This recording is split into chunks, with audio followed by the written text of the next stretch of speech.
ख्वाजा साहब, अब आप 2018 से मुतालबा कर रहे हैं, मगर ये तहकीकात हो सकती हैं जब इल्ज़ाम जनरल बाजवा, जनरल फैज़ हमीद पर हो। आपने तो एक तालिबान पॉलिसी के हवाले से लगाया। अब आप मुल्क के सीनियर सियासतदान, बार बार पार्लियामेंटेरियन मुंतखब हुए हैं, फिर आप मुल्क के वज़ीर दिफा हैं। वजारत दिफा के नीचे मातहत है आइनी और कानूनी तौर पर फ़ौज का इदारा, मगर हमेशा ये तनकीद होती है कि जी वो सिर्फ और सिर्फ पेपर्स की हद तक है। हाजिर सर्विस इस बात को कहाँ रिस्पेक्ट करते हैं? मगर अब रिटायर्ड भी अगर रिस्पेक्ट ना करें और मुल्क के वज़ीर दिफा को धमकी दें तो इस मुल्क ने कैसे आगे बढ़ना है? बात आपकी बिल्कुल दुरुस्त है। मैं इससे 100% इत्तेफाक करता हूँ कि मैंने कोई खुदा न खास्ता कोई ब्लास्फेमस बात नहीं की। मैंने तो सिर्फ इतना किया कि हमें एक ब्रीफिंग दी गई थी और उस ब्रीफिंग में जो है बड़ी रोजी पिक्चर जो है पेंट की गई थी कि जी ये लोग वापस आएंगे, एक नई सुबह तुलू होगी, उस सुबह में जो है अमन होगा, उसमें आश्ती होगी, उसमें भाईचारा होगा। 2, 3, 4, 5 घंटे जो है वो ब्रीफिंग जारी रही। उसमें जो है बड़ी बड़ी होप दी थी, बड़ी उम्मीद दी थी इन लोगों ने। लेकिन कहाँ है वो उम्मीद, कहाँ है? तो मैं तो सिर्फ इतनी बात की थी, इतनी गुस्ताखी की। मैंने जो है बकौल किसी के मैंने कोई लाइन क्रॉस की है, तो वो लाइन जो मैंने अगर क्रॉस कर ली है तो मैंने किसी इश्यू पे की है, मैंने कोई जातियात पे नहीं की। मैं तो सिर्फ इतना कहा है कि एक एश्योरेंस आपने दी और वो कत्लेआम आज भी जारी है। जो आज भी जो है वो तालिबान जो है वो बॉर्डर क्रॉस कर रहे हैं और हमारे यहाँ पे जो ऑलरेडी लोग बैठे हुए हैं वो भी उनके साथ शामिल हैं। और अफगानिस्तान कह रहा है, अफगानिस्तान बार बार कह रहा है कि जी ये वहाँ के लोग शामिल हैं, वहाँ पे लोकल लोग भी शामिल हैं इसमें, वहाँ पे इल्ज़ाम लगा रहा है।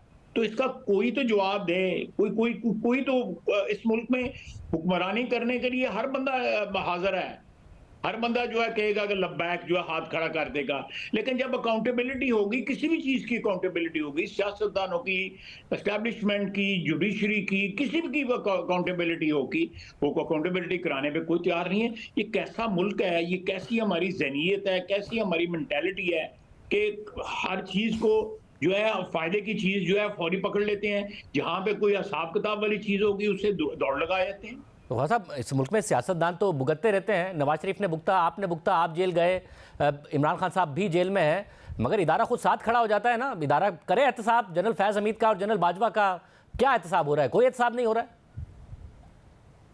देखें, मेरा ख्याल है कि उम्मीद रखनी चाहिए कि कोई ना कोई इस सिलसिला जो है देखें, ये एक कानून कुदरत है कि अगर आप माफ़ी चाहते हैं अल्लाह ताला की, मैं इंसानों की बात नहीं कर रहा, जब आप अल्लाह ताला से माफ़ी मांगते हैं तो पहले अपने गुनाहों का एतराफ़ करते हैं। उसके बगैर, उस एतराफ़ के बगैर जो है आपको माफ़ी नहीं मिल सकती। आपको पहले के गिड़गिड़ा के रो के उससे माफी मांगनी पड़ती है। उसके बाद या अल्लाह माफ करी, मुझसे गुनाह सरदर्द हो गए, मुझसे गलतियां हो गई हैं, मैं आइंदा आइंदा के लिए तौबा करता हूँ। अगर हम लोग जो है इतराफ करने के ऊपर भी एहतजाज करते हैं या धमकी देते हैं, मैं इतराफ भी नहीं कह रहा, मैं तो सिर्फ कह रहा हूँ कि पार्लियामेंट के फोरम पे अब तब भी आए थे, अब भी आके बता देंगे अब क्या हुआ जो आपने तब जो की थी ब्रीफिंग, जो है अब फिर पार्लियामेंट के फोरम पे आ जाएं। इसमें खुदा न खास्ता मैं कोई गुस्ताखी तो नहीं की, मैं तो सिर्फ एक चीज जो है जो पहले भी हो चुकी हुई है उसको रिपीट करने की, और उन्हीं के साथ हुई हुई है। वही आके ब्रीफिंग दे के गए थे, वो आके बता देंगे भाई आपका वो जो स्टैंड था वो गलत साबित हुआ है या सही साबित हुआ है, हमें सिर्फ इतना बता दें। मतलब अभी भी आप मूव करेंगे पार्लियामेंट में इस बात को? देखें, ये तो मुझे हुकूमत जो है पे डिपेंड करता है, पार्टी पे डिपेंड करता है, पॉलिसी पे डिपेंड करता है। लेकिन मेरा ख्याल है कि ऑनरेबल बात ये है कि वो इन लोगों को खुद वॉलंटियर करना चाहिए। मैं अकेला डिमांड करने से, मेरी डिमांड करने से कोई, मैं तो एक पॉलिटिकल वर्कर हूँ, मैं डिमांड कर रहा हूँ और जो है उसके शाखसाने में या उसके कॉन्टेक्स्ट में जो है मुझे जो भी कहा जा रहा है, बहरहाल कोई बात नहीं मतलब कहाँ से कहा जा रहा है? क्योंकि तहरीक इंसाफ तो कह रही है कि मुल्क जनरल बाजवा की जानिब से मुल्क के वजीर दिफा को धमकियां देने की पुरजोर मजम्मत करते हैं। एक तरफ जनरल बाजवा की धमकी, तहरीक इंसाफ की उस पर मजम्मत, मगर पार्टी की तरफ से आपको कहीं उल्टी तनबीह तो नहीं आ गई है कि भाई ये बातें ना करें, कि क्या पार्लियामेंट में बुला रहे हैं? मुझे कोई तनबीह बिल्कुल नहीं आई। लेकिन मैं तो एक प्रिंसिपल की बात कर रहा हूँ शाहजेब, और ये प्रिंसिपल एस्टैब्लिश होना चाहिए। ये आने वाले वक्तों में, आने वाली नस्लों में ये हमारे लिए सहूलतें पैदा करेगा। आप देखें, अगले दिन जो है अमेरिका में डिफेंस सेक्रेटरी जो थे, वो हालांकि उनकी सेहत भी खराब है, अमेरिकन डिफेंस सेक्रेटरी की, उनको सेनेट में उनको जो है सवालात पूछे जा रहे थे, और वो जवाब दे रहे थे। कोई ऐसी खुदा न खास्ता कोई तज़हीक वाली बात नहीं थी, कोई तौहीन वाली बात नहीं थी। एक तरफ एक इंस्टीट्यूशन थी बैठी, दूसरी तरफ दूसरी इंस्टीट्यूशन बैठी थी। मेरा ख्याल है कि एक सेहतमंद माशरा जो है ये उसकी निशानी होती है, उसकी ये उसकी आइडेंटिटी होती है, उसकी शनाख्त होती है। लेकिन अगर जो है किसी की जो तबाह नाज़ुक पे गरां गुजरा है, तो मैं क्या कह सकता हूँ। मैं आपके ज़रिए कह लेता हूँ कि जी मैंने कोई गुस्ताखी की है तो जाने दें फिर। क्या मतलब क्या क्या क्या किया मतलब जा सकता है? गुस्ताखी तो मुल्क के वजीर दिफा को एक रिटायर्ड जनरल धमकी दे रहा है, गुस्ताखी ये हुई या आप कह रहे हैं जाने से? मैं देखें, मैं तो I am putting things in on record. मैं तो मेरा कुछ सियासत, मैंने बड़ी सियासत कर ली है, लेकिन मेरा जी करता है कि मैं ऐसी चीजें जिनके मुतालिक मैं स्ट्रांगली बिलीव करता हूँ, they should be put on record. बस, और ये आपको लेकिन आपको दूसरी धमकी दी है उन्होंने? पहले भी आपको एक दफा धमकी दे चुके हो? जी पहले भी उन्होंने कहा था कि मैं जो है प्रेस कॉन्फ्रेंस करूंगा जी। बहरहाल आपके खिलाफ, तो आपने क्या कहा? तो जी कर लें। देखें शाहजेब, मैं जो हूँ, मैं एक पॉलिटिकल वर्कर हूँ। मेरे हजारों मुखालिफ होंगे, मेरे में हजारों खामियां होंगी, वो खामियां मेरे मुखालिफ एक्सप्लॉइट भी करते हैं। हजारों लोग मेरे लिए दुआ गो भी होंगे। मैं अफोर्ड कर सकता हूँ ये चीज़ जो है, बिकॉज मैंने एक ऐसा प्रोफेशन चुना है जिसमें ये हैजर्ड्स हैं, जिसमें ये तकालीफ हैं, और मुझे बर्दाश्त करनी पड़ेगी, नहीं तो मैं ये छोड़ दूँ। आप जब भी जो है स्पॉटलाइट में आएंगे, जब भी आप पावर एक्सरसाइज करेंगे, तो आप क्रिटिसिज्म भी इनवाइट करेंगे, फिर आपको क्रिटिसिज्म बर्दाश्त करना पड़ेगा। मैं उसके लिए हाजिर हूं, मैं अपने लिए ये बात कर रहा हूं। लेकिन पाकिस्तान में ये रवायत नहीं है। पाकिस्तान में लोग जो है क्रिटिसिज्म नहीं बर्दाश्त करते। तो ये मैं समझता हूं कि ये एक बड़ी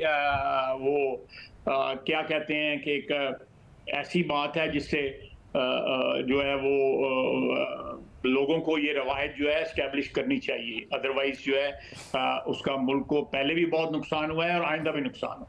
हाँ साहब, ज़ाहिर है ये बिल्कुल दुरुस्त बात है, क्रिटिसिज्म होना चाहिए जब पॉलिसीज़ के फेलियर हों। जो मुल्क का हाल हुआ है वो उन पॉलिसीज़ की वजह से हुआ है। मगर नवाज शरीफ साहब ने लंदन में बैठकर एक प्रेस कॉन्फ्रेंस की, वो इन्हीं लाइंस पर थी। शहबाज शरीफ साहब भागे भागे गए लंदन, उन्हें समझाया, फिर वो बयानिया पूरे के पूरे इलेक्शन में मिसिंग था, और आपकी पार्टी अब मानती है कि आपने उसकी कॉस्ट पे की। जब आप यही बात कर रहे हैं तो आपकी पार्टी पर दोबारा दबाव आ सकता है, हुकूमत और इस्टेब्लिशमेंट के ताल्लुकात ख़राब हो सकते हैं, या आपके ख्याल में ये बात होनी चाहिए और इस्टेब्लिशमेंट की तरफ से भी इस पर कोई गिला नहीं आएगा? मेरा ख्याल है नहीं गिला आना चाहिए, लेकिन मेरा मतलब है मैंने अगर परसों ये बात की है तो इसमें कोई किसी के ऑफेंड होने वाली कोई बात नहीं है। मैं फिर रिपीट करूंगा कि एक ब्रीफिंग हमें दी गई आज से 2 या 3 साल कब जो है ब्रीफिंग दी गई। उस ब्रीफिंग के नतीजे में जो शहादतें हो रही हैं, ये उस ब्रीफिंग का एक किस्म का जो क्या कहते हैं शाखसाना है, या उसी की कंटिन्यूटी है।